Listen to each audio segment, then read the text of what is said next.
সুপ্রিয় দর্শক, স্বাগত জানাচ্ছি আজকের সম্পাদকীয়তে। আমাদের আজকের আলোচ্য বিষয় সর্বদলীয় নির্বাচন কতদূর। আর এ নিয়ে আলোচনার জন্য আমাদের স্টুডিওতে আমন্ত্রণ জানিয়েছে, আমার ডান দিক থেকে রয়েছেন অধ্যাপক আবু সাঈদ, রাজনীতিবিদ। তারপরে রয়েছেন জনাব মাহফুজুল্লাহ, সাংবাদিক ও কলামিস্ট। এরপর রয়েছেন জনাব শ্যামল দত্ত, সম্পাদক দৈনিক ভোরের কাগজ। আপনাদের তিনজনকে স্বাগত জানাচ্ছি আজকে আমাদের এই অনুষ্ঠানে। দর্শক, জানিয়ে রাখি, আমাদের এই আলোচনা অনুষ্ঠানে আপনি অংশ নিতে পারবেন। এজন্য আপনাকে ফোন করতে হবে ৯৬৬০৯৪৯ অথবা ৯৬৭০০৬০ নম্বরে। এছাড়া আপনার ফেসবুক অথবা SMS এর মাধ্যমে আপনাদের মন্তব্য সরাসরি এই অনুষ্ঠানে পাঠাতে পারেন। আলোচনা শুরু করার আগে আমরা এখন পর্যন্ত যে শিরোনামগুলো আছে সেগুলো একটু দেখে নিই। নির্বাচনকালীন মন্ত্রিসভায় ৮ নতুন সদস্যের শপথ। মঙ্গলবার সন্ধ্যায় রাষ্ট্রপতির সঙ্গে দেখা করবেন বেগম জিয়া।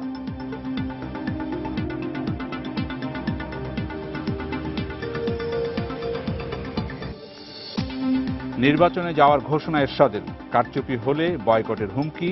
বিএনপিকে সর্বদলীয় সরকারে যোগ দেওয়ার আহ্বান।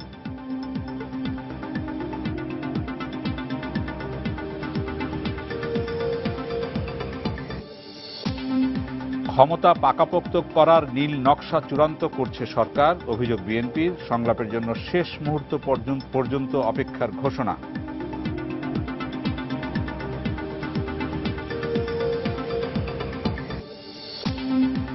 বর্তমান সাংঘর্ষিক পরিস্থিতিতে সংলাপ হতেই হবে, বললেন মার্কিন মন্ত্রী নিশা দেশাই।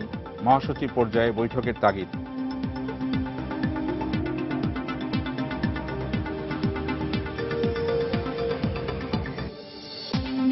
এবং সৌদি দূতাবাস কর্মকর্তা খালাফ হত্যার দায়ে হাইকোর্টে একজনের মৃত্যুদণ্ড বহাল, ৩ জনের যাবজ্জীবন, 1 জন খালাস।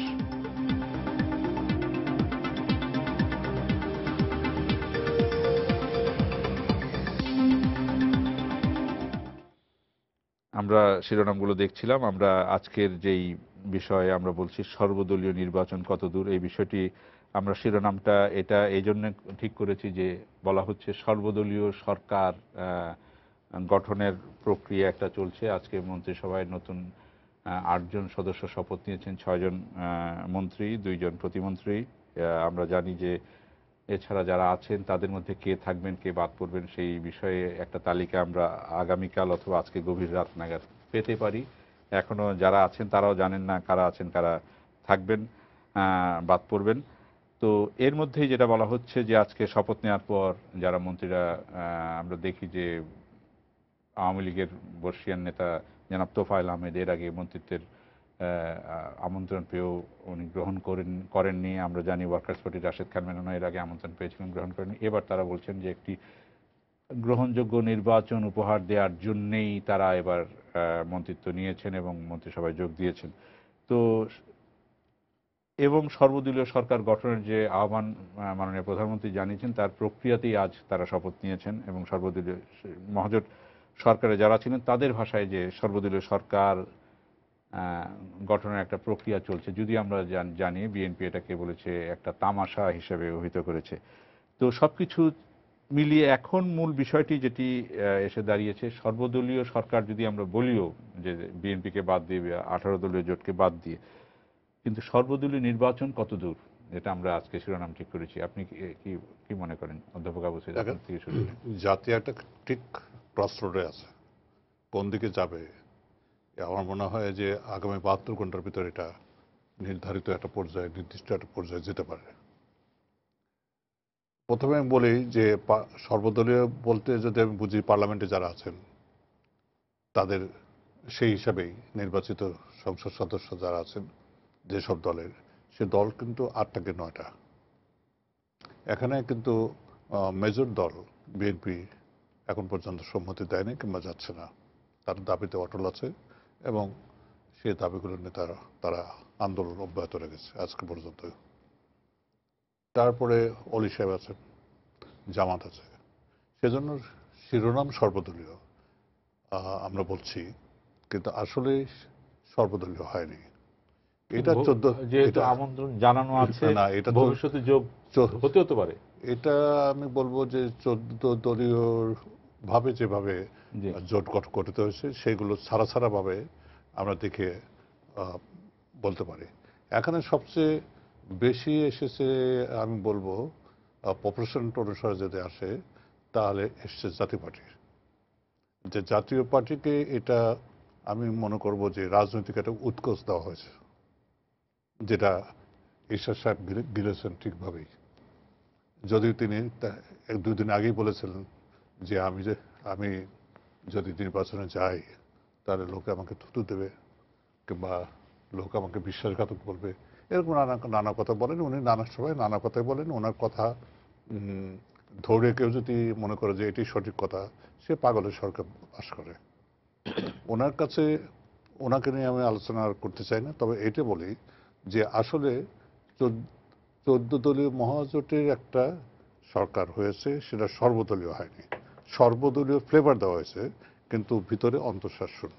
সেটাই আমি জানতে চাচ্ছি, সর্বদলীয় ফ্লেভার দিয়ে যেই মন্ত্রিসভা পুনর্গঠন হতে যাচ্ছে এবং নতুন শপথ নিলেন 8 জন, এখন ওনারা কি সর্বদলীয় নির্বাচনের পথে এগিয়ে নিয়ে যেতে পারবেন জাতিকে? আপনি না, আমার মন্তব্য এখানে বোধহয় কঠিন হবে।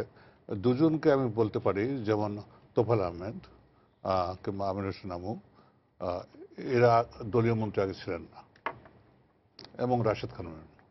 এই তিনজনের দলীয়ভাবে যখন মন্ত্রিসভা গঠিত হয় তারা ছিলেন না, সেজন্য এরা সর্বদলীয় একটা ফ্রেমে চলে আসছেন। এদের কাছে সর্বদলীয় বিষয়টাই গুরুত্ব পাবে। আর দলীয়ভাবে যারা এসছে, যারা 2 দিন আগেও বলেছে যে তাদের মতামত ব্যক্ত করেছেন যে গণতান্ত্রিক ধারা অব্যাহত রাখতে গেলে সংবিধানে যা আছে এর থেকে এক চুলও নড়া যাবে না, এবং প্রধানমন্ত্রীকে রেখেই সবকিছু করতে হবে, এখানে কোনো আপোষ নেই। তারা কতটুকু নির্দলীয়ভাবে কিংবা নিরপেক্ষভাবে, নির্মোহভাবে, সর্বদলীয়ভাবে কতটা গ্রহণযোগ্যতা পাবেন, নাম্বার 1। নাম্বার 2, ওনারা সেই আউটলুকটা যদি মাইন্ডসেটটা পরিবর্তন না করতে পারেন। মানে আপনি বলতে চাচ্ছেন তাহলে এই 3 জনের কথা বললেন, এই 3 জনই নির্বাচনকে সর্বদলীয় দিকে নিয়ে যাওয়ার চেষ্টা করতে পারেন বলে আপনি মনে করছেন? মাহফুজ ভাই, আপনি কি বলবেন? না, প্রফেসর আবু সাইদ একটা কথা বলেছেন যে অন্তঃশ্বাস শূন্য। সম্ভবত যেই মন্ত্রিসভা গঠিত হয়েছে এই মন্তব্যটি সেটা সম্পর্কে অধিক প্রযোজ্য। এখন আপনি সর্বদলীয় বলতে সর্বদলীয়টাকে ব্যাখ্যা করেন কিভাবে? যেটা উনি বললেন যে হয় পার্লামেন্টে যেসব দলের প্রতিনিধিত্ব আছে তাদের সমন্বয় যদি হয় তাহলে সর্বদলীয় হয়, অথবা দেশের মধ্যে যত রাজনৈতিক দল আছে নির্বাচন কমিশনের সঙ্গে আপনার হ্যাঁ সেটা হতে পারে। না, আমি বলছি সর্বদলীয়টার সংজ্ঞাটা আপনি কিভাবে দাঁড় করাবেন, সেটা হচ্ছে প্রথম গুরুত্বপূর্ণ বিষয়। এখানে এটাকে যদিও সর্বদলীয় বলা হচ্ছে, কিন্তু আমরা এটা লক্ষ্য করছি যে আপনার 14 জোটের যারা অংশীদার ছিলেন তারাই কিন্তু এখন বলছেন আমরা আলাদা আলাদাভাবে পার্টির প্রতিনিধিত্ব নিয়ে ওখানে এসেছি। তো এর আগে যখন জিএম কাদের জাতীয় পার্টির পক্ষ থেকে বা হাসানুল হক ইনু আপনার জাসদের পক্ষ থেকে মন্ত্রী হয়েছিলেন, তো তখন কি তারা জোটের পক্ষ থেকে হয়েছে না দলের পক্ষ থেকে হয়েছে? না, আমার ধারণা তারা তখনও দলের পক্ষ থেকে হয়েছিলেন, এখনও তারা দলের পক্ষে আছেন। আর এই মন্ত্রিসভা গঠনের ফলে সবচেয়ে বেশি লাভবান হয়েছেন এরশাদ সাহেব দুইভাবে। একটা হচ্ছে যে গত প্রায় 4.5 বছর 5.5 বছর ধরে তিনি ভিক্ষা করেছেন যে আমাকে দাও দাও দাও, আমাকে কিছু সংখ্যা বাড়াও, কিছু সংখ্যা বাড়াও, কিছু সুবিধা দাও। সেইটা তিনি এতদিন পাননি। এইবার এসে দেখা গেল যে তার দল থেকে 6 জনকে মন্ত্রী বানানো হয়েছে, আর একজন বোধহয় উপদেষ্টা হয়েছেন। এইটা একজন আগেই ছিলেন, 5 জন আজকে শপথ নিয়েছেন, একজন উপদেষ্টা, মোট 7 জন হলো। তো সেই দিক থেকে তিনি কিন্তু আমি যেটা মনে করি যে তিনি সবচেয়ে বেশি লাভবান হয়েছেন। এরশাদ সাহেব সম্পর্কে যেটা প্রফেসর আবু সাইদ বললেন, আমি এর সঙ্গে 2টি মন্তব্য যোগ করতে চাই। আমার কাছে একটা জিনিস খুব হাস্যকর মনে হয়েছে আজকে যখন উনি সংবাদ সম্মেলনে বলছিলেন যে আমি বেগম জিয়াকে বলি আপনিও আসুন মন্ত্রিসভায় যোগ দেন। যার নিজেরই মন্ত্রিসভায় যোগ দিতে বা সংখ্যা বাড়াতে 5 বছর অপেক্ষা করছে, তিনি আবার আরেকজনকে আহ্বান করছেন মন্ত্রিসভায় আসুন যোগ দিন। তার তো খালেদা জিয়াকে মন্ত্রিসভায় যোগ দেওয়ার আবেদন জানানোর কোনো রকমের কোনো এখতিয়ার বা ক্ষমতা নাই। সেই এখতিয়ার বা ক্ষমতা আছে প্রধানমন্ত্রী। প্রধানমন্ত্রী বলতে পারেন যে আপনি আসুন মন্ত্রিসভায় যোগ দেন। প্রধানমন্ত্রী আমন্ত্রণ জানিয়েছেন, না কোন কোন পদ চান বলুন সেটা বলেছেন। সেটা কিন্তু সুনির্দিষ্টভাবে যে আজকে যে এরশাদ বললেন, এরশাদের এগুলি হচ্ছে এরশাদের সবচেয়ে গুণ হচ্ছে, আপনারা নিশ্চয়ই মেকিয়াভেলির প্রিন্স বইটি পড়েছেন, এবং এরশাদ হচ্ছেন ওই যে মেকিয়াভেলি প্রিন্স যেভাবে তার জীবন যাপন করতেন সমস্ত। আমি শেষ করে দিচ্ছি, এটা গুরুত্বপূর্ণ এই জন্য যে তাকে দিয়েই ভবিষ্যতে রাজনৈতিক মাঠে আরো অনেক খেলা খেলানো হবে। সেই জন্য এই আলোচনাটা গুরুত্বপূর্ণ মেকিয়াভেলি। আর এরশাদের সাহেবের আরেকটা বড় গুণ হচ্ছে তিনি কুৎসিত আচরণকে বা কুৎসিত কর্মকাণ্ডকে খুব সুন্দর সুন্দর কথা দিয়ে ঢেকে রাখতে পারেন। বিভিন্ন সময়ে দেখবেন যখনই কুৎসিত কোনো আচরণের তার মানে তিনি করতে যাচ্ছেন তার আগে কিন্তু সুন্দর কথা দিয়ে ওইটাকে একটা প্যাকেজিং করে দেন। এটা তার আরেকটা গুণ। আমি এই পর্যায়ে এখানে আর মানে আলোচনাটা এগোচ্ছি না, এটা হয়তো। কিন্তু আপনি সর্বদলীয় নির্বাচন কত দূর সেই শিরোনামের বিষয়ে কিছু বললেন না। আচ্ছা সেটা বলি জি। তাহলে। আবার যে বললাম যে সর্বদলীয় কিভাবে ব্যাখ্যা জি, করবেন, বা যেটা বললেন এখন অধ্যাপক যেটা- আবু সাঈদ, হ্যাঁ। উনি অন্ততপক্ষে এই এখন নবগঠিত মন্ত্রিসভার 3 জনকে উনি আইডেন্টিফাই করতে পেরেছেন যারা সর্বদলীয় কাঠামোকে বিশ্বাস করে হয়তো সর্বদলীয় নির্বাচনের পথে এগিয়ে নিয়ে যাওয়ার জন্য কাজ করতে আমার পারে। মনে হয় এটা অতিশয়োক্তি। কারণ জনাব তোফায়েল আহমদ, আমির হোসেন আমু, এদেরকে যদি আপনি সর্বদলীয় বা নির্দলীয় হিসাবে অভিহিত করেন তাহলে তাদের রাজনৈতিক পরিচয়ের প্রতি বা তাদের রাজনৈতিক বিশ্বাসের প্রতি অবিচার করা হবে। রাশেদ খান মেননের ক্ষেত্রে আমি যাচ্ছি আওয়ামী না, লীগ কারণ থেকে সর্বদলীয় হওয়া সম্ভব না। না, কারণ তিনি দলীয় সত্তা, তার তিনি দল থেকে বেরোননি। আপনি রাশেদ খান মেননের ক্ষেত্রে বলতে পারেন, কারণ তিনি নৌকা মার্কা নিয়ে নির্বাচনে জয়লাভ করেছেন। কাজে তার আমি আলাদা কোনো, তার একটা নাম আছে কিন্তু তার আমি আলাদা কোনো তাকে মূল্য দিচ্ছি না। কিন্তু জনাব তোফায়েল আহমদ এবং আমির হোসেন আমু এরা তো দলের ভেতরে আছেন, কাজে সর্বদলীয়। আর সর্বদলীয় আপনি যেটা বলছেন যে নির্বাচন কত দূর, হ্যাঁ, দুইটি সম্ভাবনা বাংলাদেশের সামনের দিকে আছে। একটা হচ্ছে বর্তমান যে সরকার, যে কাঠামো আছে, এইভাবে অন্যদেরকে বাদ দিয়ে একটা নির্বাচনের দিকে যাওয়া, আর আরেকটা হচ্ছে সবাইকে নিয়ে নির্বাচনে যাওয়া। এখানে আবার 2007 জানুয়ারি মাসে যে কিছু ঘটনা ঘটেছিল আমাদের, সেটাও বোধহয় সম্ভবত আমরা বিবেচনায় আনতে পারি। এবং ওই ধরনের সর্বদলীয় নির্বাচন হলে এটা বেশ কয়েকটি গুরুত্বপূর্ণ দলকে, ব্যক্তিকে বাইরে রেখে সেই নির্বাচনটি হবে। সেটা যে কোনো সময় হতে পারে, জানুয়ারি মাসের প্রথম সপ্তাহে, দ্বিতীয় সপ্তাহে হতে পারে। সরকার যদি ওইরকম ভাবে অন্যদেরকে বাদ দিয়ে, যেটাকে সাধারণ কথায় আপনি একদলীয় নির্বাচন বলবেন সাধারণভাবে বলতে গেলে, কিন্তু ওই যে টেকনিক্যাল ব্যাখ্যা হবে যে এতগুলো দল আমার সঙ্গে ছিল, 6টি 7টি বা 5টি আমরা নিয়ে নির্বাচন করেছি। কিন্তু মূলত যেটি দাঁড়াবে সেটা হচ্ছে যে প্রধান বিরোধী দল এই অ্যারেঞ্জমেন্টে নির্বাচনে আসবে কিনা সেই ব্যাপারে আমার সন্দেহ আছে। হ্যাঁ, শ্যামল দত্ত, আপনি কি বলবেন? আমি এই সর্বদলীয় জায়গাটা নিয়ে একটা মানে বিভ্রান্তির মধ্যে আছি আমরা। কারণ এই সর্বদল বলতে আমরা কি মিন করি? বাংলাদেশে এই মুহূর্তে 76টি রাজনৈতিক দল আছে, আর নির্বাচন কমিশনের নিবন্ধিত দল আছে 41টি, আর সংসদের প্রতিনিধিত্ব আছে মাত্র 7টির। এখন বারবার যে প্রথম যখন এই কথাগুলো উঠে আসছে, বিশেষ করে মাননীয় প্রধানমন্ত্রী জাতির উদ্দেশ্যে দেওয়া ভাষণে, তাতে তিনি সংসদে যাদের প্রতিনিধিত্ব আছে তাদের মধ্য থেকে সরকার গঠনের কথা বলেছিলেন। সেখানে বর্তমানে সেই 7টির মধ্যে জামাতের 2 জন মাত্র সদস্য। তাদের কথা আমি ধরছি না, কারণ তারা এখন এই এর মধ্যে বিবেচনার মধ্যে নেই। বাকি 6টি রাজনৈতিক দলের মধ্যে 4টি রাজনৈতিক দলই এখন সরকার গঠনের প্রক্রিয়া এসছে। 2টি আসেনি, একটি হচ্ছে এলডিপি আর একটি বিএনপি। তো বিএনপি তো অলরেডি একটা দাবি নিয়ে মাঠে আছে, তারা এই সরকারে আসার এই মুহূর্তে সম্ভাবনা আমি দেখছি না। কালকে যদিও মাননীয় বিদ্রোহী যাবেন, তারপরে হয়তো দেখা যাবে এটি কোন দিকে গড়ায়। কিন্তু এই মুহূর্তে তাদের দাবির ব্যাপারে এখনো পর্যন্ত তেমন তাদের জায়গা থেকে সরে আসছেন সেরকম কোনো জিনিস দেখা যাচ্ছে না। বাকি 4টি দল আমরা যদি দেখি যে আওয়ামী লীগ এবং যে জাতীয় পার্টি, ওয়ার্কার্স পার্টি এবং জেএসডি, জাসদ, এই 4টি দল আসেনি। জামাত আর বিএনপি এবং এলডিপি। জামাতের আসার প্রশ্ন আছে না, এলডিপি বিএনপি এখন আসেনি। এলডিপির সঙ্গে আমরা যতটুকু শুনি যে এখনো আলোচনা হচ্ছে। গত কদিন আগেও ডক্টর হাসান মাহমুদ গিয়েছিলেন কর্নেলের সাথে দেখা করতে, তিনি আপাতত তিনি সম্মতি দেননি, এইটুকু জানা আছে। এখন আবার আমরা দেখি যে এখন সুরঞ্জিত সেনগুপ্ত বলেছেন আগামী 2-1 দিনের মধ্যে 18 দলীয় জোটের কয়েকটি দল শুনছি আমরা, সেটা আমার সংসদে মনে হয় বলেছেন আজকে পয়েন্ট অফ আজকে আমার কাছে কিছুটা সন্দেহজনক মনে হয়েছে এই কারণে যে যখন জিয়াউদ্দিন বাবলু শপথ নিলেন না, তখন বোঝা যাচ্ছে যে টেকনোক্রেট কোটায় কিছু জায়গা খালি রাখা হচ্ছে এখনো পর্যন্ত। এই বিবেচনায় যারা 18 দলীয় জোটে যারা আছেন, যারা নির্বাচিত নন, কারণ নির্বাচিত তো মাত্র 7টি রাজনৈতিক দল, একজন মাত্র আছেন যিনি স্বতন্ত্র, ফজলুল আজিম শেখ। ফলে এর বাইরে যে দলগুলো আছে তাদেরকে হয়তো অ্যাকোমোডেট করার একটা চেষ্টা থাকবে। টেকনোক্রেট কোটায় কি খুব বেশি লোক নিতে পারবেন আপনি? 30 জন যদি মন্ত্রিসভা হয় তাহলে 3 জন নিতে নিতে পারবে। পারবে। এখনো পর্যন্ত কিন্তু টেকনোক্রেট কোটায় কাউকে নেওয়া হয়নি। আপনি যদি দেখেন কারণ যে শফিক আজকে আহমদ শফিক তো আছেন। এখনো আগের আছেন, হ্যাঁ, তিনি উনি- কালকের উনি পরে ওনার বোঝা যাবে পদে তিনি প্রতিনিধিত্ব আছেন। হবে কি হবে না সেইভাবে আমরা যদি জানি আপনি- না। হ্যাঁ, সেটি সেটাই। এখনো যারা এখন এই মুহূর্তে পর্যন্ত আছেন তার মধ্যে টেকনোক্রেট কোটায় কেউ নেই, তারা সবাই নির্বাচিত। সালমা ইসলাম থেকে শুরু করে না, এটা তো তোফায়েল আহমেদ যারা- পর্যন্ত যারা সবাই শপথ নিয়েছেন, শপথ নিয়েছেন। যারা আছেন ওদেরকে হিসাবে নেব না না, হিসাবে এখন নিব না, এই কারণে তারা অলরেডি হিসাবে নিতে হবে, মাহমুদ ভাই, হিসাবে নিতে হবে কালকের পর। কালকের আচ্ছা, পরে। জি, কালকের ঠিক পরে আছে। আমরা এখনো পর্যন্ত জানি না যে কে আছেন কে থাকবেন। আমরা সম্ভবত যদিও এখানেও আপনি যে টেকনোক্রেটের কথাটা বললেন, এই হিসাব নিকাশ সেই তালিকার মধ্যে, বিদ্যমান তালিকার মধ্যে চলছে। অবশ্যই ওই জন্য আমার ধারণা যে আজকের শপথ গ্রহণের মধ্যে তার কিছু ছাপ আছে। না হলে জিয়াউদ্দিন বাবলু শপথ নেবেন এটা গতকাল পর্যন্ত আমরা জানি। না, শেষ ওখানে মুহূর্তে যে তিনি সংসদে- কেন তিনি কিন্তু সংসদ সদস্য নন, এই কারণে তিনি কিন্তু শপথ গ্রহণ থেকে বাদ পড়েছেন। আর তিনি উপদেষ্টা হয়েছেন, তিনি উপদেষ্টা হয়েছেন, সেটা ইয়ের মধ্যে পড়ে না, এই কোটার আবার শপথের মধ্যে পড়ে। শপথের মধ্যে না, পড়ছে। কিন্তু ওখানে আরেকটা দল আছে না, বিজেপি, যে পার্থ সংসদ সদস্য না? বিজেপি, হ্যাঁ, বিজেপি একটা দল আছে, একজন, মানে হ্যাঁ, ওই তো মানে 9টা দল। হ্যাঁ, সেটা আমি চিন্তা হ্যাঁ, 9টি দল আছে।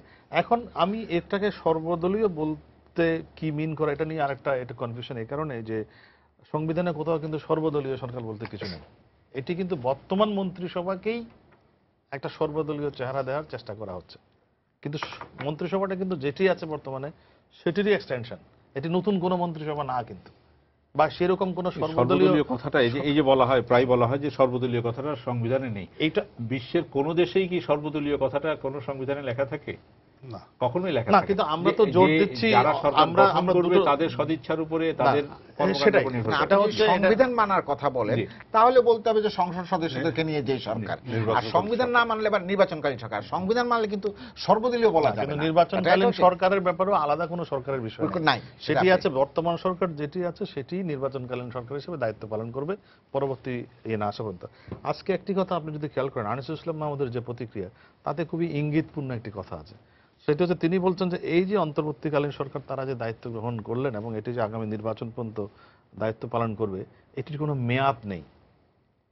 পরবর্তী সরকার না আসা পর্যন্ত তিনি বারবার তিনি বলছেন, আমি কিন্তু জোর দিয়ে বলছি, এই কথাটির মধ্যে কি ইঙ্গিত আছে ঠিক আমি জানি না, কিন্তু জোর দিয়ে বলছে যে এই সরকারের কোনো মেয়াদ নির্ধারণ করা নেই। এখানে বলা আছে পরবর্তী সরকার না আসা পর্যন্ত এই সরকার দায়িত্ব পালন করবে। এখন সেই জায়গাতে কি বিবেচনা আছে সেটা আমরা জানি না। সরকারের ক্ষেত্রে সেটা শুধু প্রধানমন্ত্রীর ক্ষেত্রে। সেমন, এটা ঠিক কথা না। এটা হলো নির্বাচিত প্রতিনিধিরা, তারা সরকার গঠন করছে। নির্বাচনের প্রতিনিধিদের মেয়াদ 24শে জানুয়ারি শেষ হয়ে যাবে। না, সেটা হবে যদি সংসদ ভেঙে দেয়, সংসদ যদি আপনা আপনি ভেঙে যায় তাহলে কিন্তু পরবর্তী আরো আনিসুল ইসলাম মাহমুদ কিন্তু সেটাও বলেছেন, 24শে জানুয়ারির মধ্যে যদি না হয়, সংসদ ভেঙে দেওয়ার 24শে জানুয়ারি সংসদের মেয়াদ শেষ, কিন্তু সরকারের মেয়াদ তো শেষ না। না, সরকার কেউ থাকতে পারে, প্রধানমন্ত্রী না, কিন্তু 24শে জানুয়ারির পর সংসদ ভেঙে দিয়ে পরবর্তী 3 মাসের মধ্যে আমাদের সংবিধান প্রণেতাদের একজন, উনি অনেক ভালো বলতে পারবেন, কিন্তু আপনি পরবর্তী 90 দিনের অপশনে গেলে সরকারও অটোমেটিক্যালি এক্সটেন্ড করবে। সুতরাং এটা আমরা বলতে পারি না যে 24শে জানুয়ারি শেষ, আমি সেটাতে যাচ্ছি না। আমি বলতে তাহলে কিন্তু ওই জিনিসটা থাকে না সেমন, যে আমরা শুনবো সাইদ ভাই আপনার কাছ থেকে শুনবো। জি না, কিন্তু এই জায়গাতে আমরা তো দেখতে পাচ্ছি যে এটা আমাদের এখানে বিধানটা হচ্ছে 90 দিনের, ভারতে বিধানটা কিন্তু 180 দিনের। সামনের 180 দিনে হতে পারে, পরবর্তী 180 দিনে হতে পারে। ওই বিধানও আছে যে আপনি প্রধানমন্ত্রী হতে পারবেন ওই 180 দিন অনির্বাচিত থেকে, পরে আপনাকে ওর মধ্যে নির্বাচিত হতে হবে। আমাদের তো আবার সেই বিধান নেই এখানে। আমি বলছি এই যে নির্বাচনকালীন সরকার বলতে কি বোঝায়, আমার গত সপ্তাহে ভারতের চিফ ইলেকশন কমিশনার যিনি ছিলেন মিস্টার কুরাইশি, এস.এম. কুরাইশি, তার সঙ্গে কথা বলার সুযোগ ছিল। তাদের এখানে যে নিয়ম কানুনগুলো আছে এগুলো অনেকখানি প্রতিষ্ঠিত রুলের মধ্যে পড়ে গেছে। আমাদের এখানে যদিও সেগুলো এখন আমরা সবে মাত্র একটি নতুন বিধানের দিকে যাচ্ছি, যেটি এই আইডিয়াটি আমাদের এখানে আগে ছিল না, যে সরকার, বিদ্যমান সরকার অন্তর্বর্তীকালীন সরকার হিসেবে দায়িত্ব পালন করবে। এখন আপনি যে আইডিয়াটি, যে একটা দর্শক প্রশ্ন নিয়ে নেই, একজন দর্শক আছেন। জি দর্শক, আপনার নাম বলে প্রশ্ন করুন। জি, আসসালামু আলাইকুম। আমার নাম হচ্ছে এমদাদ, আমি উত্তর থেকে বলছি। জি বলেন। আমি স্পেশালি শ্যামল দত্ত সাহেবের কাছে, বাবুর কাছে আমি প্রশ্নটা করব।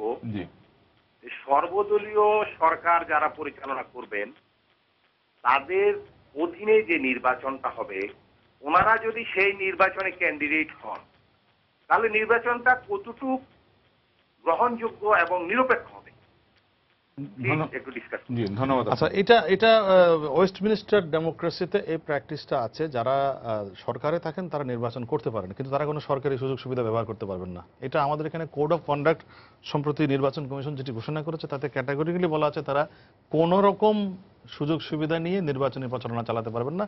যেটি ভারতে একটি ছোট উদাহরণ আছে, আমি এটা দিয়ে বলি, যে কুরাইশি সাহেবই বলছিলেন যে একবার হিমাচল প্রদেশের মুখ্যমন্ত্রী বিমানে থাকা অবস্থায় তারা শিডিউল ঘোষণা করে দিয়েছেন। পরবর্তীতে এই মুখ্যমন্ত্রী নামার পরে তিনি নির্বাচন কমিশনে এসে হইচই করেছেন যে আমি নাই দেশে, আপনারা কেন ঘোষণা করলেন। তখন তিনি হিমাচল প্রদেশ থেকে দিল্লিতে আসার জন্য যে বিমান ব্যবহার করেছেন তার জন্য 16 লক্ষ টাকা তাকে ফাইন দিতে হয়েছে। This is the practice of the democracy. আমাদের এখানেও যদি কোনো মন্ত্রী বা যারাই সর্বদলীয় সরকারে থাকুন না কেন, তারা নির্বাচনে অংশ নিতে পারবেন, কিন্তু নির্বাচনে অংশ নেওয়ার সময় তারা কোনো রকম সরকারি সুযোগ সুবিধা ব্যবহার করতে পারবেন না। এটি করলে তাদেরকে যদি ভারতের মতো যদি আমরা দেখি নির্বাচন কমিশন তাদের উপরে কর্তৃত্ব প্রতিষ্ঠা করতে পারছে, তাহলে প্রকৃতভাবে গণতন্ত্র আমরা বলবো যে শক্তিশালী হয়েছে। এটি এই প্র্যাকটিসটা অনেক দেশে আছে, আমাদের এখানে নতুন এই কাঠামোটি, এটা আমরা কিভাবে নেব এখনো তা নিয়ে এখানে বিতর্ক চলছে, ফলে সেই বিতর্কটা চলতেই থাকবে আমার ধারণা আরো কিছুদিন। জি, সাইদ ভাই আপনার কাছে আসবো। আমরা জানি যে আজকে শপথ গ্রহণের পরপরই আমরা আরেকটি খবর, যেটা কিছুক্ষণ আগে মির্জা ফখরুল ইসলাম আলমগীর বিএনপির ভারপ্রাপ্ত মহাসচিব, উনি শুক্রবারের কর্মসূচি ঘোষণা করার সময় এটাও বললেন যে আপনারা হয়তো সাংবাদিকরা ইতিমধ্যে জানেন যে আগামীকাল মঙ্গলবার মাননীয় বিরোধী দলীয় নেত্রী বেগম খালেদা জিয়া বঙ্গভবনে যাবেন এবং রাষ্ট্রপতির সাথে সাক্ষাৎ করবেন, এবং বলেছেন চলমান বিরাজমান সংকটজনক পরিস্থিতি, কোট আনকোট বিরাজমান, সেটা তুলে ধরতেই উনি রাষ্ট্রপতির কাছে যাবেন। তো আপনি কি এটা কি মানে এখান থেকে কি আসতে পারে বলে আপনি দেখেন, এই যাওয়াটা এর পিছনে কিন্তু একটা চাপ আছে। আজকে মার্কিন যুক্তরাষ্ট্র যিনি এসেছেন তিনি বলেছেন সংলাপ হতেই হবে। তা বেগম জিয়াকে সংলাপে প্রধানমন্ত্রীর কাছে যান নাই, রাষ্ট্রপতির কাছে যাচ্ছেন। আমি মনে করি যে এটা ভালো। প্রধানমন্ত্রীর কাছে গেলে জিনিসটা আরো ভালো হতো, তা না হয়ে রাষ্ট্রপতির কাছে যাচ্ছেন, তবু ভালো, মন্দর ভালো এবং ভালো। মানে আপনি এটার মধ্যে সংলাপের একটা পথ খুলতে যাচ্ছে বলে একটা আশাবাদী ধারণা দিতে চাচ্ছেন? তা আমি দিতে চাচ্ছি না। এই যে যাচ্ছেন, উনি কি বলবেন, কি নিয়ে যাবেন? ওনার দাবি তো নির্দলীয় নিরপেক্ষতা, এ কথা বলবেন।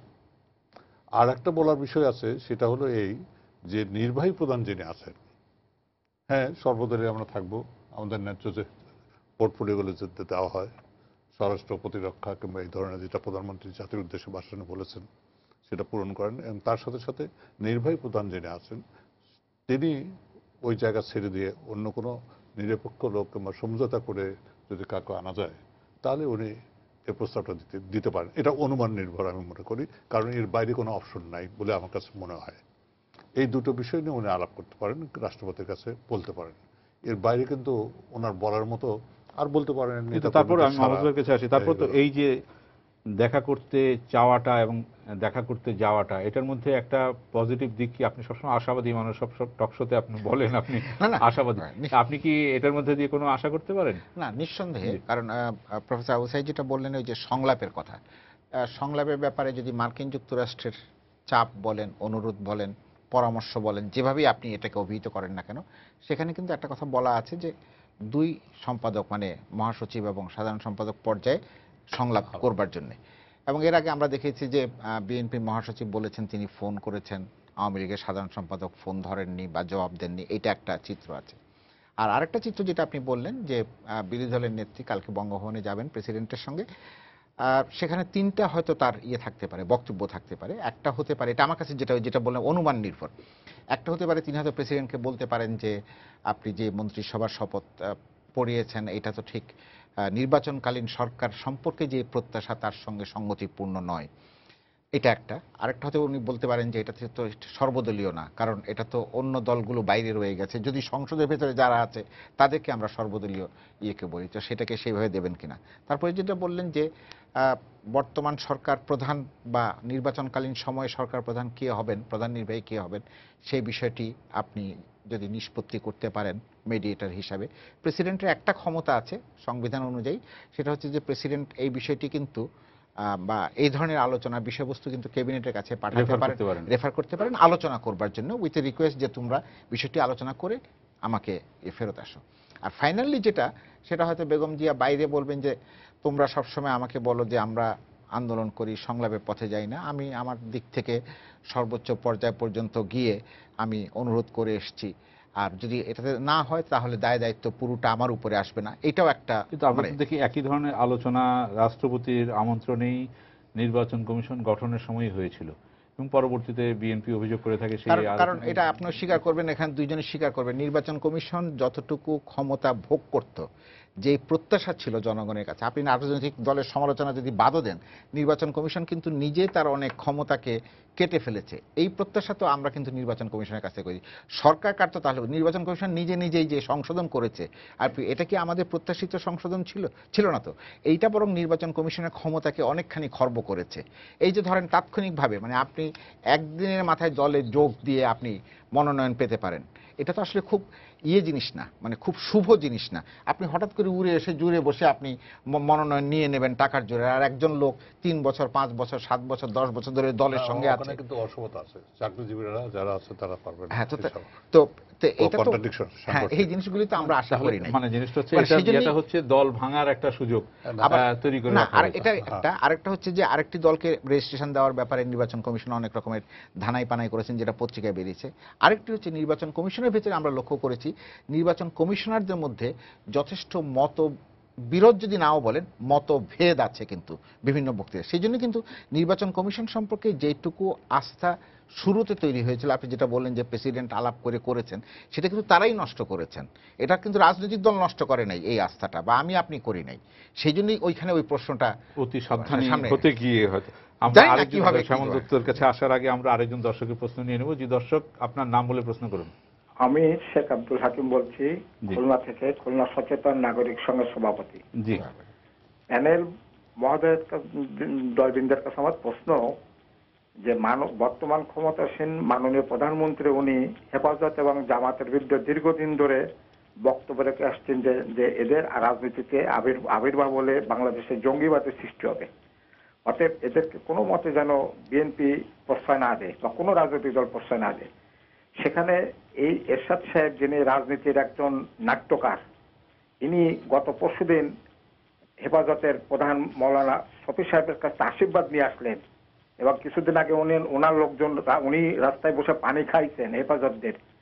সেই দলকে বর্তমান সরকার, ঐতিহ্যবাহী মুক্তিযুদ্ধের চেতনাবাহী সরকার, স্বাধীনতার নেতৃত্বদানকারী সরকার, কিভাবে এনারা তাকে এতগুলো মন্ত্রীর বা সবাই স্থান দিলেন, কোন দৃষ্টিকোণ নিয়ে? আপনাদের কাছে আমার এই প্রশ্ন। জি, জনাব শ্যামল দত্ত দিয়ে শুরু করি এই প্রশ্নের উত্তর আপনি যদি বলেন। না, রাজনীতির আমাদের এখানে দ্বিমুখী অবস্থান বরাবরই আমরা দেখে থাকি। আমরা বলি এক জিনিস কার্যকরী, অন্যভাবে রাজনীতির সুবিধার্থে নিজের অবস্থান পরিবর্তন করে। তার উদাহরণ তো হোসেন মাহমুদ এরশাদ একটু আগে মাহফুজুল্লাহ ভাই বলছিলেন যে তিনি কিভাবে বিএনপি থেকে কিন্তু ওনাকে আনুষ্ঠানিক প্রেস কনফারেন্সে দ্বিমুখী হ্যাঁ সেটাই, কোট আনকোট বলা কিন্তু হয়েছে। কিন্তু আপনি দেখবেন গত এক সপ্তাহ যাবত বলতে গেলে হোসেন মোহাম্মদ এরশাদ সাহেব, জাতীয় পার্টির চেয়ারম্যান, তিনি যে এর উপর এমন হাক ডাক দিচ্ছিলেন, তাতে আমরা সন্দেহ করছিলাম যে বোধহয় ওনার সাথে নেগোসিয়েশনটা খুব চড়া দামে দিতে হবে সরকারকে। এবং তারই রেজাল্ট কিন্তু আমরা আজকে দেখলাম যে যিনি মূল সরকারে একজন, অন্তর্বর্তী সরকারে তিনি 7 জন। তো ফলে এই জায়গাতে আমরা যতটুকু জানি যে গত 3 দিন আগে প্রায় এই তালিকাটা চূড়ান্ত হয়েছে। এভাবে কি আপনি দেখবেন না যে যেখানে হেফাজতের কাছে ঘেঁষতে সরকারের অনেক মানে চেষ্টা করেও সফল হয়েছে সেটা বলা যাবে না, কিন্তু এরশাদকে দিয়ে খুব সহজেই সেই হেফাজতের কাছে এইটা না, ঘেঁষতে পারা আমার কাছে গেছে। জুবাইর ভাই, আমার কাছে মনে হয় যে এখানে দুটো জিনিস কাজ করেছে। একটি হচ্ছে আপনি খেয়াল করবেন হেফাজতের পক্ষ থেকে কিছু বলা হয়নি তাকে, শুধু দোয়া। আপনি যদি বাবুনগরের প্রেস ব্রিফিংটা খেয়াল করেন, তাতে বলা হচ্ছে তিনি দোয়া চেয়েছেন, দোয়া করেছেন, এর বাইরে কোনো রাজনীতি নিয়ে কোনো কথা হয়নি। কিন্তু এরশাদ সাহেব নিজ উদ্যোগে বলে এসছেন যে আমরা ক্ষমতায় গেলে 13 দফা বাস্তবায়ন করব। এটা কেন বলেছেন? তিনি এই লাইনটি আগামী নির্বাচনী ক্যাম্পেইনে ব্যাপকভাবে ব্যবহার করে ইসলামিক মূল্যবোধের যে সমস্ত চিন্তাধারী লোকজনের ভোট টোট আছে তাদের কাছে টানার চেষ্টা করবেন। তিনি বরাবরই তাই করেছেন, গোড়া থেকে একেবারে। ওনার রাজনীতি যদি শুরু থেকে দেখেন, হোসেন মসজিদ থাকার নামাজ, কালকে রাতে স্বপ্ন দেখেছি শুক্রবারে, আমরা জানি যে সকাল থেকে ওখানে এসএসএফ বসে আছে। তো এগুলো করেছেন রাষ্ট্রধর্ম ইসলাম এবং ইসলামকে ব্যবহার করে নানা রকম, এমনকি ক্ষমতার থেকে যাওয়ার আগে আগে যে সাম্প্রদায়িকতার ঘটনা ঘটে গেছিল 1990 সালে, আপনার সেই সমস্ত জিনিস জানেন আপনি। ফলে সেগুলো করে গেছেন। এবং তিনি যে কারণে, দ্বিতীয় কারণটি আমার কাছে মনে হয় আনিসুল ইসলাম মাহমুদের এক ধরনের চাপ ছিল যাওয়ার জন্য।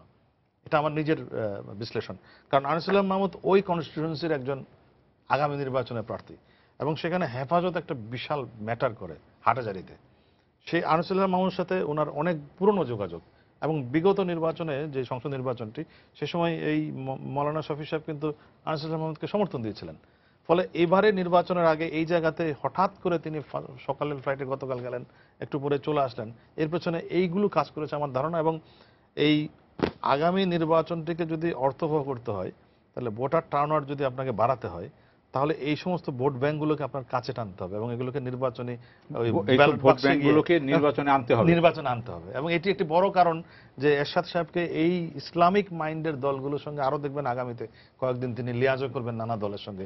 বিশেষ করে ওনার এই 20 তারিখ থেকে যখন মনোনয়নপত্র বিক্রিটি শুরু হবে, তারপর থেকেই দেখবেন যে আরো অনেক ইসলামিক দলের সমর্থন নিয়ে তিনি একটি আলাদা জোট গঠন করার চেষ্টা করবেন এবং সেটি সামনে আপনি অচিরেই সেটি দেখতে পাবেন। আমরা যতটুকু জানি যে তালিকাটি আজকে হচ্ছে, এটি 3 দিন আগে চূড়ান্ত হয়েছে এবং সেখানে আপনি দেখবেন যে চুজের মধ্যে জাতীয় পার্টির নেতৃত্ব চয়েসের মধ্যেও কিন্তু একটা বিশেষ ইঙ্গিত আছে।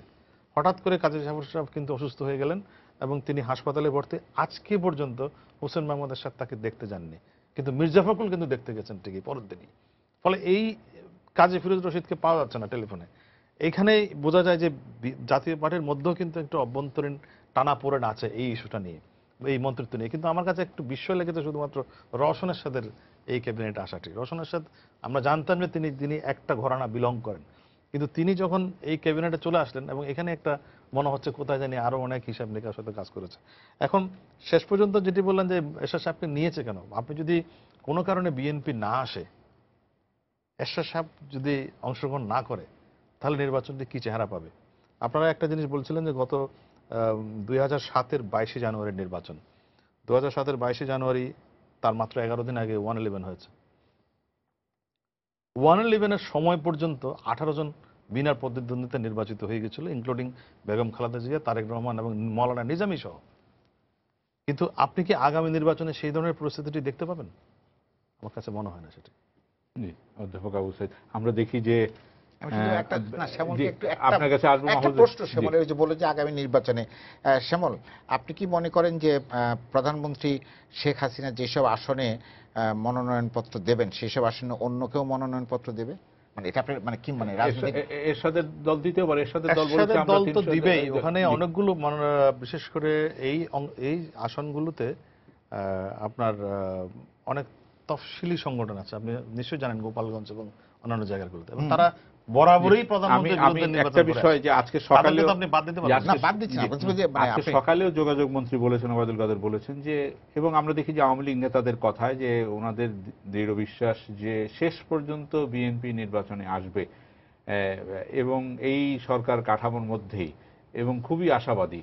আপনি কি মনে করেন সাইদ ভাই? যে এটা আশা দুরূহ এই কারণে বলার বলছি, জন্যই বলা, এই কারণে বলছি, হ্যাঁ এটা মানুষকে আশ্বস্ত করার জন্য অনেক সময় বলতে হয়, আশ্বাস দেওয়ার জন্য বলতে হয়, মানুষকে নির্বাচনমুখী করার জন্য বলতে হয়, নানা কারণে বলা হয়। কিন্তু আমি তো মৌলিক পরিবর্তন দেখছি না এই কারণে যে যদি ধরে নেই যে সর্বোচ্চ ত্যাগের মহিমায় উদ্ভাসিত হওয়ার জন্য মাননীয় প্রধানমন্ত্রী তার পদে থাকলেন না, সেখানে আওয়ামী লীগের র্যাঙ্ক অ্যান্ড ফাইল, আওয়ামী লীগের মনস্তাত্ত্বিক যে ধস নামবে, সেখান থেকে আওয়ামী লীগ উঠে দাঁড়ানো খুব কঠিন।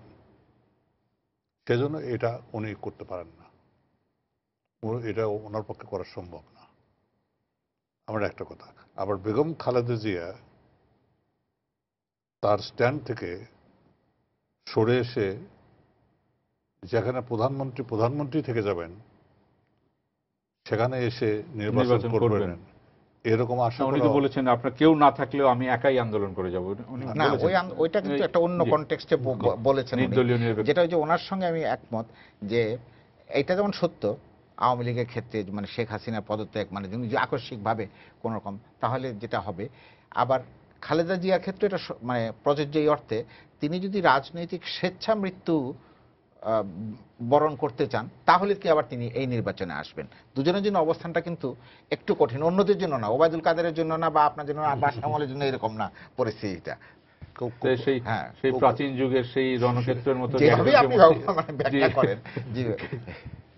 কিংবা দেখেন, বিষয়টা হলো আমরা সর্বদলীয় বলে যে আপনি বলেছেন নির্বাচনের দিকে ধাবিত হচ্ছে কিনা, নির্বাচনের দিকে হ্যাঁ ধাবিত হচ্ছে। নির্বাচন সংবিধান অনুসারে বাধ্যবাধকতার কারণে নির্বাচন হতেই হবে, সেখানে এই যে জটিলতা আছে, মার্কিন যুক্তরাষ্ট্র আমাদের নির্বাচনের ইতিহাস যদি দেখি যে বিএনপি আওয়ামী লীগ যায়নি, 86 নির্বাচন মাত্র 2 বছর টিকে ছিল, বিএনপি আওয়ামী লীগ যায়নি, 88 নির্বাচন মাত্র 15 বছর, তারপরে এখানে আমরা কিন্তু 96 নির্বাচন।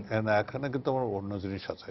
এই যে একটু আগে যে বলছেন যে মনোনয়নের ব্যাপারে অন্য দল যাবে কিনা, দেখেন এখানে বিষয়টা হবে যত বেশি ক্যান্ডিডেট হবে তত বেশি লোক কিন্তু টার্ন ওভার হবে।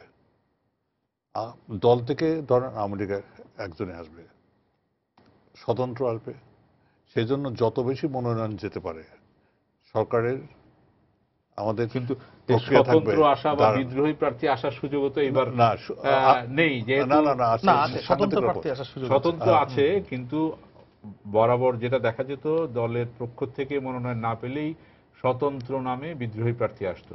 কিন্তু এবার যেহেতু দলীয়ভাবে সবার মনোনয়নপত্র সংগ্রহ করা হচ্ছে, তাদের কিন্তু স্বতন্ত্র হওয়ার সুযোগ নেই। কিন্তু মানে জুবাইর, আপনি একটা জিনিস ভুলে যাচ্ছেন যে আমাদের এই বড় রাজনৈতিক দলগুলোর মধ্যে জামাত বাদ দিলে আপনি দলগুলোর মধ্যে কিন্তু প্রচুর পরিমাণে অভ্যন্তরীণ কোন্দল আছে। দেখা যাবে যে অনেকে হয়তো আপনি ফর্ম কেনে নাই, কিন্তু মাঠে গিয়ে স্বতন্ত্র হিসাবে দাঁড়িয়ে যাবে, এবং ওই ক্ষেত্রে সংঘর্ষ, মারামারি এইটা একেবারে অনিবার্য। মানে এটা হবে, মানে সর্বক্ষেত্রে হবে তা না, অধিকাংশ কনস্টিটিউয়েন্সিতে হবে একই দলের লোকজনের সঙ্গে আরেকজনের, যারা হয়তো মনোনয়নপত্র কেনেন নাই।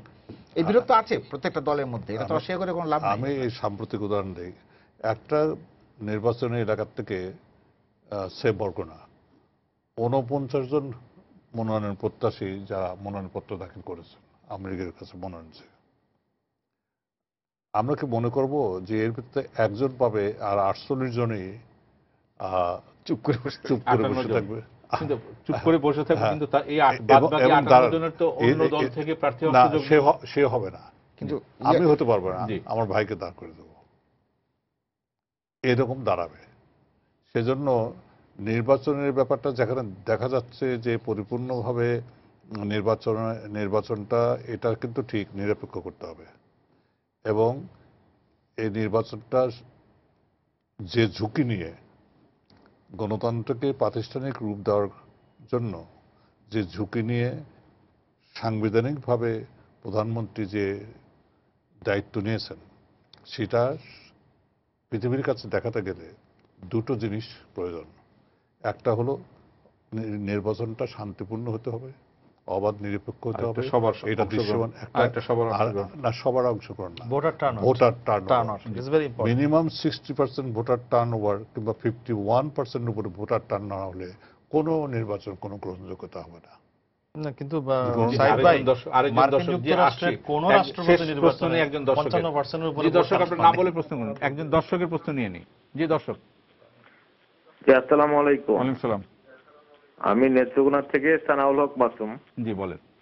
আমি লক্ষ্য করছি খুব দুঃখের সঙ্গে যে আওয়ামী লীগের মতো একটি রাজনৈতিক দল যার 60-62 বছর তাদের প্রতিষ্ঠা হয়ে গেছে, এরকম একটা মুক্তিযুদ্ধের পক্ষের দল, সেই দলটির মহাজোট যে সরকার ছিল, সেই সরকারের যে মন্ত্রী পরিষদ, এই মন্ত্রী পরিষদ এবং বর্তমান সময়ের যে নির্বাচনকালীন যে সর্বদলীয় মন্ত্রী পরিষদ নামে তারা নাম দিয়েছেন, এই দুটোর মধ্যে পার্থক্যটা কি?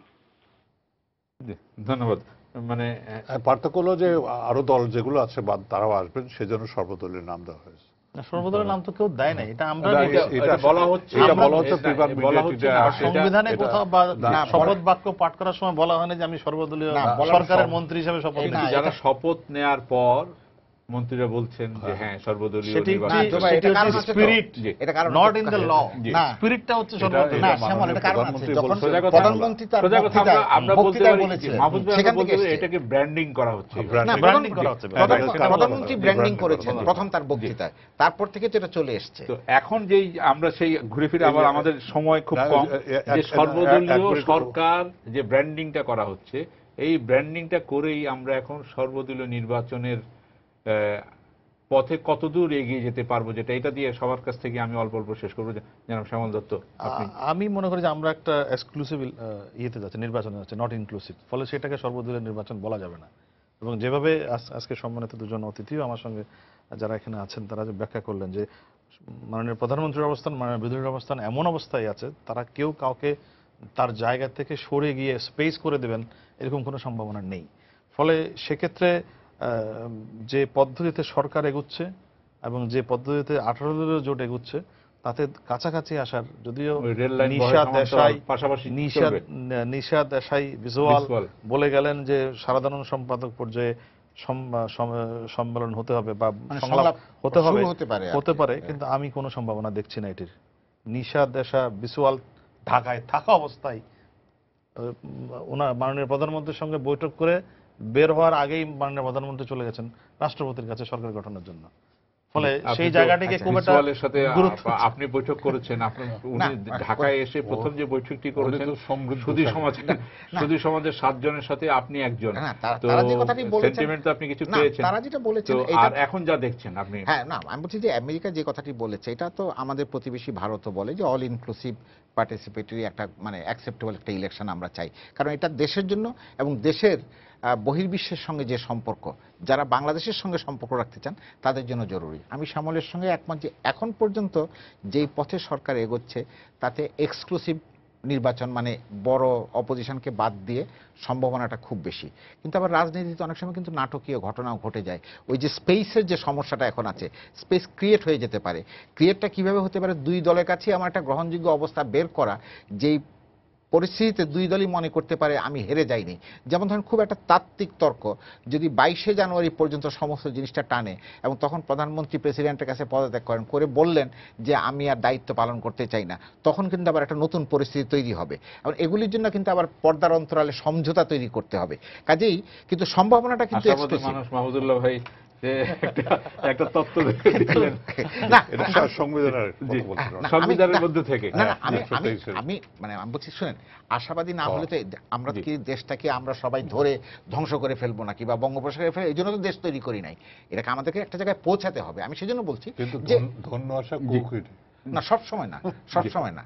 এইটা হয়তো আপনার তাহলে পেছনের দিকে যেতে হবে সে যায় না। আমি বলছি যে হয়তো এরকম একটা স্পেস তৈরি হয়েও যেতে পারে, কারণ ধরেন আমাদের বিদেশি বন্ধু বান্ধব, দেশের ভিতরে বিভিন্ন শক্তি, আপনি বলবেন বিদেশি সেই বিতর্ক এখন সময় নাই, না হলে আমি করতাম।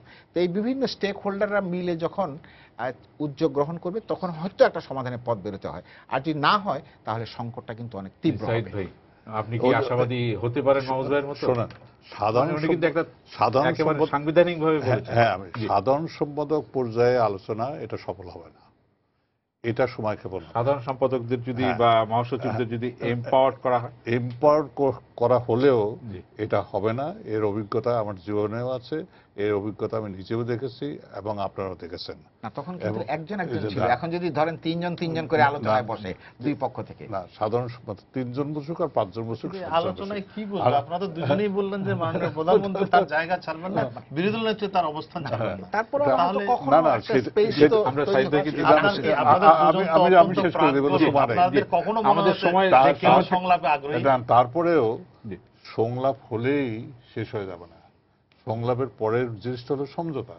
সেই সমঝোতার জন্য মাইন্ডসেট আছে কিনা, সেই সদিচ্ছা আছে কিনা, সেই মনোভাব আছে কিনা, এবং সেই দেশ ও জাতির দলের ঊর্ধ্বে উঠে দেশ ও জাতির কল্যাণে আমরা নিজেদের সবকিছু ছেড়ে দিয়ে এক হওয়ার যে বাসনা, আমাদের যা মানে স্বপ্ন পূরণ, সেটা আমরা করতে পারবো না। দেশ ও জাতির যে আশা, সেই আশার দিকে চেয়েও মানে নিজের ভিতরে একটা চাপ অনুভব করা এবং সেদিকে এগিয়ে যাওয়া, আমাদের রাজনীতিবিদরা সেদিকে গেলেও যেতে পারে। আমার আশার কথা বললেন তো, আমি শুধু একটা কথা, যেটা পর্দায় আলোচনা করা যাবে না, there are certain issues and certain topics between this two parties, ওগুলি যদি পর্দার অন্তরালে ওগুলি যদি কিছুটা করে আনা যায় তাহলে সমঝোতা হবে।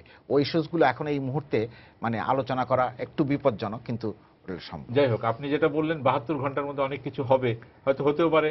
আমরা মানে আশা নিরাশার দোলায় থাকলাম, পুরো চিত্র আমরা পেয়ে যাবো 72 ঘন্টা। আমরা আশা নিরাশার দোলায় থাকলাম। আপনাদের 3 জনকে ধন্যবাদ আজকে এখানে আসার জন্য। সুপ্রিয় দর্শক, আপনারা যারা এতক্ষণ আমাদের সঙ্গে ছিলেন আপনাদেরকে ধন্যবাদ জানিয়ে আজকের মতো এখানে শেষ করছি। শুভরাত্রি।